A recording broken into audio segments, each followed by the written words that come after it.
अच्छा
తెలుగుదేశం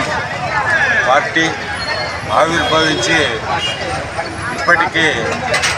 43 సంవత్సరాలైంది. పార్టీ వ్యవస్థాపకులు కీర్తిశేషులు నందమూరి తారక రామారావు గారు ఆనాటి చిత్ర పరిశ్రమలో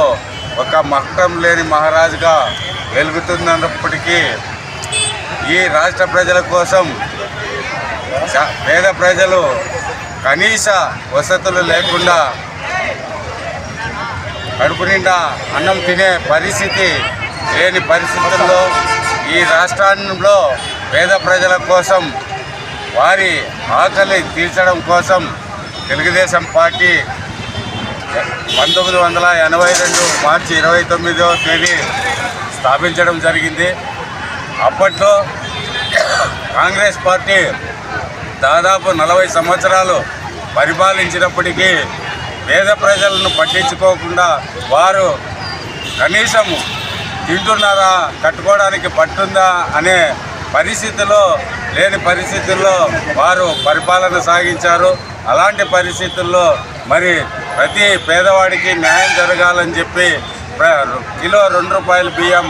అదేవిధంగా కూడు గుడ్డ గూడు అనే నినాదంతో తెలుగుదేశం పార్టీ ముందుకు రావడం జరిగింది. తెలుగుదేశం పార్టీ స్థాపించిన 9 నెలల కాలంలోనే అధికారంలోకి రావడం, మరి పేద ప్రజల కోసం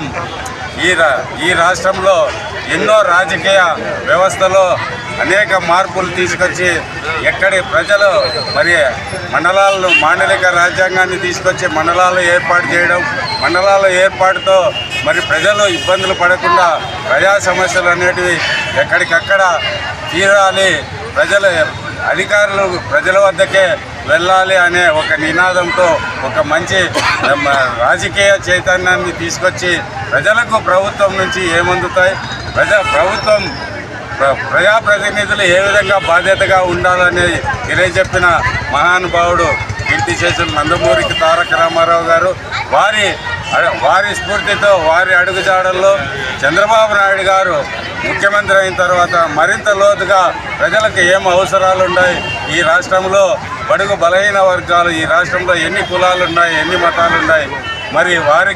వారి జనాభా ప్రాతిపదికలో ఏం అవసరాలు ఉన్నాయని చెప్పి ప్రతి ఒక్కటి కూడా గుర్తించి రాజకీయంగా రిజర్వేషన్లు కల్పించి బీసీలకు, ఎస్సీలకు, ఎస్టీలకు, మైనారిటీలకు అందరికీ కూడా న్యాయం చేయాలి, అందరూ కూడా రాజకీయంగా, ఆర్థికంగా, సామాజికంగా ఎదగాలని చెప్పి చంద్రబాబు నాయుడు గారి నాయకత్వంలో అనేక మార్పులు తీసుకొచ్చి ఈరోజు ప్రతి ఒక్కరికి కూడా అన్ని రంగాల్లో కూడా మరి అన్ని రాజకీయ వ్యవస్థలు కూడా అనేక కింది సర్పంచ్ స్థాయి నుంచి పార్లమెంటు స్థాయి వరకు అందరినీ తీసుకురావడం, మరి రాజకీయాల్లో అనేక మార్పులు తీసుకొచ్చి మంచి అభివృద్ధి దిశలో ఈ రాష్ట్రాన్ని నడిపించిన మహానాయకుడు చంద్రబాబు నాయుడు గారు. వారి నాయకత్వంలో మరింత అభివృద్ధి దిశలో ఇప్పుడు ముందుకు పోతుందని చెప్పి అందరూ కూడా ఆశతో మరి తిరుగులేని మెజారిటీని ఇచ్చి 2024లో